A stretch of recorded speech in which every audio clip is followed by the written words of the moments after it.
Hello everybody, I'm Eternal Flame here, and welcome to a brand new What If.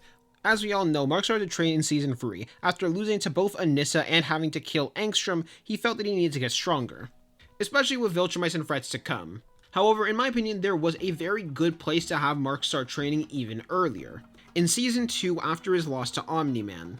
So without further ado, let's see how the timeline would change if he started training early. 2 weeks would pass since that fateful day, his loss against Omni-Man.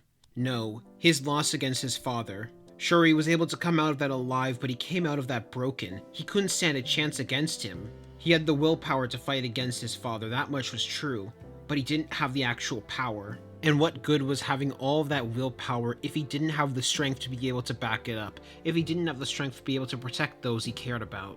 While part of him wanted a distraction to be able to just carry on being a superhero, he had a better choice in mind, as he had a talk with Cecil, and he made a request for Cecil to help out with his training in order for him to become as strong as possible. Rather than him requesting to become a hero again, he wanted to become as strong as he could be in order to prepare to be a hero proper. And considering how badly Invincible got his ass handed to him, Cecil understood. However, Cecil also told him that even he wouldn't be able to have training gear ready, but give his boys about a week and they should be able to come up with something. Which Mark understood. A part of him was sent to hop back into hero work, but he wanted to wait a bit before he did that. And after 1 week, Mark would begin his training. Fortunately for him, balancing out training and his normal life was a lot easier than trying to balance out hero work. After all, he wasn't constantly on call, and it was just about adjusting the times where he needed to work out. Whenever there were threats that the other heroes couldn't handle, Mark was able to handle it. A total of 6 months would pass until his graduation. And while he did start training for a much longer period of time, he was starting at a weaker spot, considering he was missing an entire year of progress he'd normally have access to. Still, he was massively ahead of where he should have been, and was about 20% stronger than his normal counterparts. But that didn't matter on a day like today. Today was a day to celebrate. Mark Grayson was graduating high school and heading to university. Though first he had a battle with Doc Seismic, and thanks to his new power and speed he had gained, he was not just able to defeat Doc Seismic but do it with a lot less destruction to the area, also doing it at a much faster speed. Unfortunately though, because of that speed, Mark had the insufferable, inescapable fate of having to listen to a bunch of made-up inspirational quotes for his graduation. Of course, with Mark still using the GDA to train, Debbie still ends up getting angry at the GDA, and their manipulation of Mark via taking advantage of his guilt over the destruction of Chicago, leading to that encounter going similar. The Darkwing encounter would also go the same, though Mark wouldn't take as much damage, mainly because Invincible was holding back for that encounter, so I don't really see this being changed. Before we now head into Atlantis, where most of that encounter goes the same until Mark has to face off against a Death Dweller, as a Death Dweller attempted to slam its massive claw right into Mark, but Mark was able to dodge, moving out of the way. Even though he was slowed down by the water, he was able to move out the way thanks to his superior strength. Before Invincible flew right towards the Death Dweller, and with a singular punch it pushed it back by a couple of feet, causing quite a bit of blood to rise from the Death Dweller's mouth, before following that up by slamming both of his fists down on its head, slamming it down into the ground. Cecil called Mark to ask what the hell was going on. Mark responded, "You need to do a lot more research on Atlantis, but I think things are fine. I'm right now a lot stronger than this thing, so I can smooth things over." Cecil then sighed before he said, "Okay, that wasn't our deal originally, so if I see this thing start to have an advantage against you, I'm pulling you out." While Cecil didn't like the fact that he was betrayed in his trust, at the same time, if Mark did win this fight, he would be able to prove himself, and this entire conflict would be dealt with. So with that in mind, Mark rushed right back down in order to deal with the Death Dweller, trying to deal with it as fast as possible, though holding back a bit because he didn't want to kill this thing, just knock it out. But that was where Mark made a crucial mistake. If he was a bit faster, he'd be able to land another blow on it before it could open its mouth, but once it did, it launched out a sound wave right towards Mark.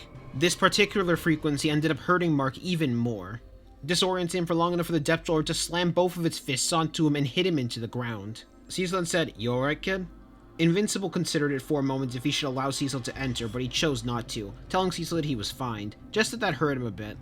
And that was something Cecil decided to keep in mind. The Death Dweller frequency might be something he could replicate, but that was something for a scientist to experiment with later. Still, that told Mark more than enough, as he quickly rushed right towards the Death Dweller and punched it in the face again. This punch hit even harder in comparison to the last one, causing cracks to form on its skull, before following it up with a hard punch to the back of its head, launching it right into the ground and knocking it out. Fortunately for him, avoiding any risks of it becoming free. And after defeating the Death Dweller at that point, they were able to smooth things over with Atlantis, both partially out of respect for him being able to defeat that creature, but at the same time fear because of that power. Mark ultimately saw this as a success before he returned back to the surface. And his first day of moving into college was an absolute success. But that piece couldn't remain, as he ended up meeting a Fraxen, one who requested his help in order to save his planet in danger. Despite Cecil's orders telling him not to, Mark decided to go along with this. Besides, with the amount of power he now wielded, he felt he had more than enough. To his shock and surprise, though, he ended up meeting his father, Omni-Man, the now current ruler of Fraxa. Mark was prepared to fight, thinking that his father had called him here for an ambush. All this time, he had been training to prepare to fight against him, but he couldn't bring himself to attack. Despite all of the anger and rage he was feeling, he couldn't. Instead, he moved to hug Omni-Man. Instead, he moved to hug his father, which led into Nolan showing him around the planet, showing him around what he was trying to protect, and most of all, introduced Mark to his new brother, Oliver. As they talked, though, Nolan was able to notice that Mark most definitely got stronger, which was quite surprising to him. He wasn't expecting Earth to be able to help him that much. Either way, though, this was something they could talk about later. They were going to need to prepare properly. Nolan told him that Viltrumites were likely going to attack this planet and soon. And while Earth has most definitely trained him up well, they were going to need more time. Unfortunately for them, though, time just wasn't a thing on their side right now. The main cities began to get attacked by a total of 3 Viltrumites. Omni-Man told them that they needed to move Andressa out of here. They needed to make sure that their son survived, that Mark's brother survived. So we did, evacuating them to a cave. And while the two of them were able to talk about their experience of Nolan for a little bit, it didn't last long, as Lucan arrived, with Andressa and the baby quickly hiding behind a rock, while at the same time Invincible prepared to face off against them, as he asked Lucan, "What do you want?" Lucan smirked before he then said, "You. If you fight well, you will have the chance to join our Viltrumite empire. If you don't, you'll die." Before they both heard the sound of a baby, and when Mark tried to move in the way, prepare himself, he ended up getting slapped right into a wall. However, he didn't take too much damage from the impact. He was more so caught off guard, if anything. But seeing 2 lives in danger, he said, "Run!" before rushing towards Lucan and landing a hard punch right on his face, sending him skidding backwards by a couple of inches, and bruising his nose. But before he could prepare himself, Invincible closed the distance again and landed a hard punch right on his gut, winding him as he followed that up with a kick right towards his face, kicking him right into a wall and paying him back for the slap from earlier. Lucan then got up from the rock and smirked a bit before he said, "Okay, judging by that, you're on your way to being worthy. Hopefully you got more spark than that, though." From that rock slam, the cave began to get a little bit unstable. Fortunately, someone else arrived on time to save Andressa and the baby. This person, of course, being Omni-Man. Both Mark and Nolan nodded towards each other before looking towards their opponent, as in a quick burst of speed they began to land a flurry of blows on Lucan, forcing him out of that cave with no chance to defend. The father and son duo were able to fight alongside each other as if they hadn't missed a day of fighting in their lives despite not seeing each other for 6 months. And as Lucan was forced out the cave, 2 more Viltrumites floated down, those 2 of course being Vider and Fula. Nolan looked over to Mark and said, "Okay, you're going to need to finish off Lucan for me. I'll handle the other 2. But you need to remember, you can't hold back, Mark. You have the power to take on these Viltrumites at least in one-on-one matchups. So stop fighting like you're on Earth and go all out." Lucan then stretched his neck a little bit, as Vider and Fula looked over to him and said, "Is that right? Do they have the power to defeat us?" Lucan shook his head no, as he said, "No, I think he's just being overconfident about his kid.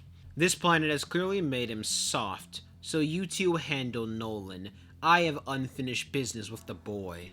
Vider and Fula both nodded towards Lucan before they rushed right towards Omni-Man, at the same time leaving Lucan to deal with Mark in a one-on-one matchup. Invincible closed his eyes for a moment, remembering everything, remembering that this man was a danger to his family, to the family he had on Earth, to the family that he had here, and he couldn't just allow that to exist. He needed to focus. He had been training so long to face off against his father, but now we need to use that for something else, to face off against these Viltrumites, with both Mark and Lucan rushing right towards each other. Mark was able to figure out based on their initial skirmish that Lucan might actually be physically stronger than him, which also made sense considering his build. However, the strength difference wasn't that much, and Mark was also much more agile and mobile. So Mark instead decided he was going to play on the defense, as Lucan attempted to land another punch right on Mark's face, but Mark was able to duck underneath and land a punch on his gut. When he attempted to counter, Mark moved out of the way, redirecting his hand in order to land another punch on his side. Each time Lucan attempted to attack, Mark either defended himself by blocking or dodging, using that in order to land a hit of his own. When he attempted to punch him into the ground, Mark moved out of the way before uppercutting him straight in the chest and then elbowing him in the gut. Each of these blows that Mark was landing was strong enough to draw blood from Lucan. Made even more annoying by the fact that the time that it took Lucan to land one blow, Mark was able to almost land two. Still, this was going to be a competition of stamina as well as endurance. Could Lucan's endurance hold out for long enough in order to deal with Mark's stamina? Not something that he was certain of. Still, he had to admit he was impressed. This was the level he was expecting the son of Nolan to be at. However, there was one thing he could tell they were still lacking in. Even though between two of them Mark currently had the advantage, Mark wasn't going for the kill. And because of that, it was starting to make Mark more and more predictable, because going for less lethal moves limited his moveset. As Mark attempted to duck underneath one of Lucan's blows again to attempt to punch him in the side, but this time he felt a kick land right on his own side. And this blow was definitely a hard one as well. Before he could go, Lucan did attempt to grab his face and slam it into the ground. However, Mark was able to spin around his hand, using his own flight to do so, just narrowly avoiding the blow. But it was followed by Lucan attempting to land a punch on his face, forcing Mark to have to block by lifting up both of his arms. Still, he felt his body shake a little bit from that punch. He knew he had the power to take down Lucan, but there was a part of him that just didn't want to kill, a part of him that he needed to get over. While that was happening, Omni-Man was facing off against both Vidor and Fula. Currently, Vidor was acting as the main attacker, while Fula was acting as support. Every time Vidor rushed in order to attack, he moved out of the way in order to allow Fula to attempt to slash at him. Anytime Vidor and Nolan clashed blows, Fula attempted to attack him from behind. However, the two of them were even struggling to land hits properly on Nolan. While they were capable of landing some cuts on his side, it didn't do that much. Fortunately, the two of them working together made it a lot harder for Nolan to actually attack either of them. Right now, Nolan's main goal was to try and separate them, but that was proving much harder said than done. What was even more annoying was the fact that Nolan couldn't have his full attention on this fight. After all, part of him was trying to pay attention to his son. In particular, Vidor taking advantage as he landed a punch right on his face, telling him, "Focus on us, not your boy." Before he moved out of the way as a dagger was launched right towards him, Fula's hair dagger, but Nolan was quick to react this time as he caught the hair, using it to pull Fula right past him before clapping, launching a shockwave right towards Fula as well as Vidor, launching the two of them away. Omni-Man then looked over, seeing that Mark was still holding back against Lucan before yelling to him, "Stop holding back! Stop fighting like an earthling and go all out. If you hold back, everyone you know will die."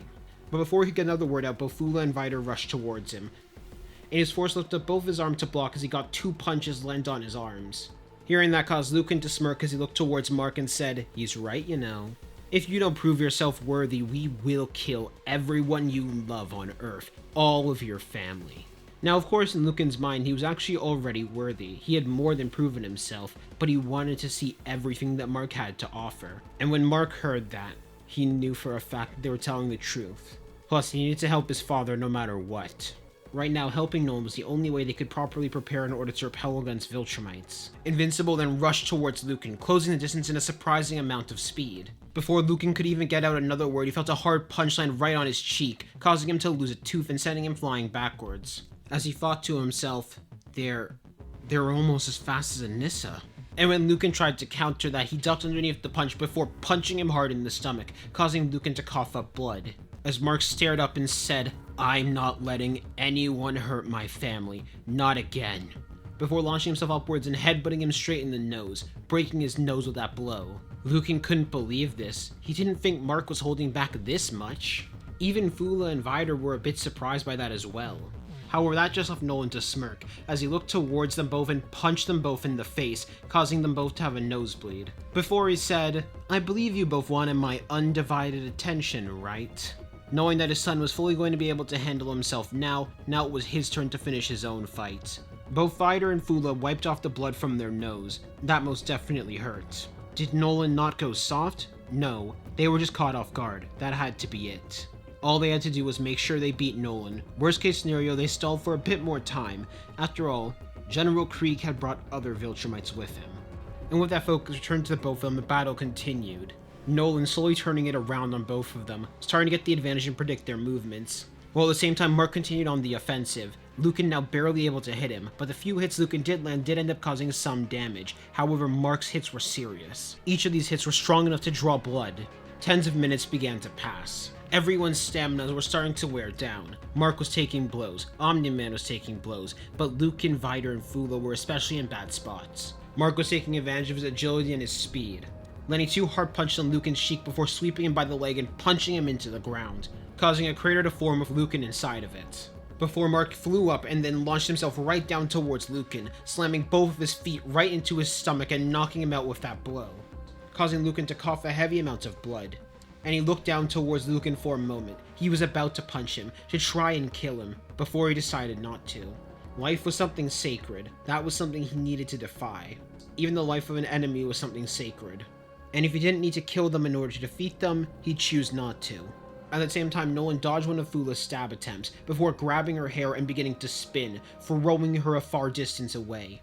As he looked over to Vider, who was trying to chase him, and before Vider could reach, Nolan slammed both of his fists right into Vider's head, breaking his skull, and causing him to fall to the ground. But unlike his son, who showed mercy, Nolan chose not to, as he stomped right on Vider's head, finishing him off and killing him. Mark then floated out from the hole to head over to Nolan, who Nolan by this point was actually quite a bit more bloody than him. Of course, Mark was damaged, but it wasn't anywhere near as bad as Nolan, which Nolan couldn't help but give a smirk. Who knows, son? Maybe in a year or two you might actually be as strong as me. And they both looked towards Fula, who was slowly getting up, preparing herself to face off against the two of them. Even though she was the weakest of the 3 Viltrumites that were sent to attack, she wasn't going to go down. That wasn't the Viltrumite way. Surrender was for the weak, and she wasn't weak. When Invincible saw that, in truth he felt a little bit bad, as he couldn't help but think to himself that this was the corrupting nature of the Viltrumite Empire. Still, if the both of them could defeat them and potentially just knock them out rather than killing them like they did with Vider, then maybe things could be better, who knows.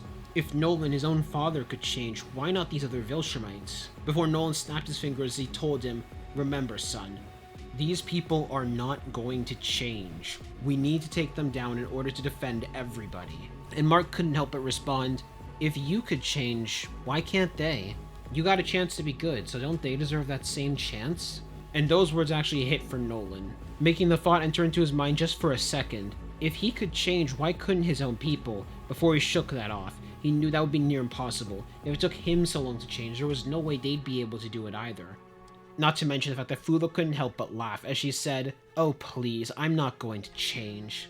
I am a true Viltrumite, unlike your father, and we do not change our mind. The only way you can save your people is by killing me. The weak deserve to die." But that was when a smirk rose onto Fula, as 5 Viltrumites came down from the sky, 3 of them slamming right into Nolan's back, while 2 of them slammed into Mark's, slamming them into the ground hard. The 4 Viltrumites were led by General Krieg, people that he had brought as backup to take out Omni-Man just in case. Both Mark and Nolan were on the verge of being knocked out, and now they were completely surrounded. So at the last moment before they were knocked out, Nolan made sure to tell Mark something, to read his books. And in that moment, they were rushed down by the other 5 Viltrumites joined by Fula, both of them beaten heavily with several blows coming towards them and knocked out, though neither of them were killed. After some time, Mark began to wake up. His father was on the ship, but when he woke up, he saw General Krieg staring down at him, and he told Mark, "Don't speak, just listen. Today you have proven yourself as more than strong enough to enter into our empire. In terms of strength, you are on the level of an elite Viltrumite, and you have most certainly impressed me. However, I know you're a kind soul, and more importantly, defiant." As Invincible interrupted by saying, "Go fuck." Before he could finish that, Krieg punched him straight in the mouth, as he then continued, saying, "Because of your strength, the Viltrumite Empire wants to welcome you into our ranks. And since your father has chosen to go against our way, his burden now falls onto you.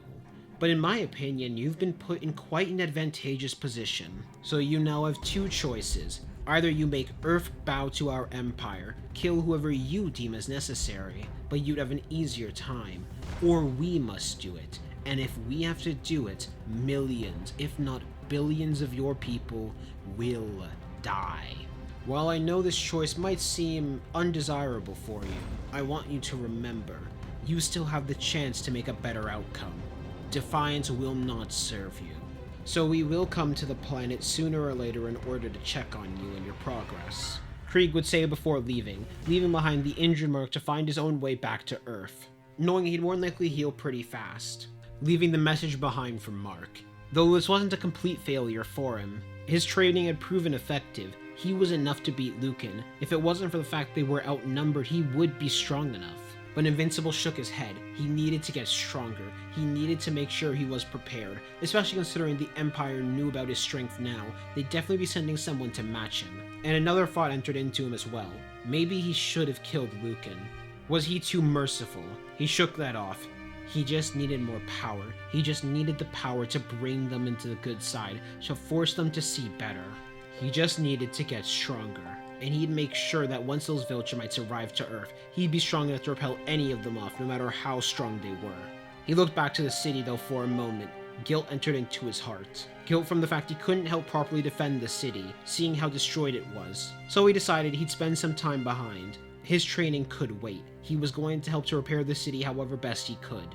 Maybe he could even get some training in while he was here as well.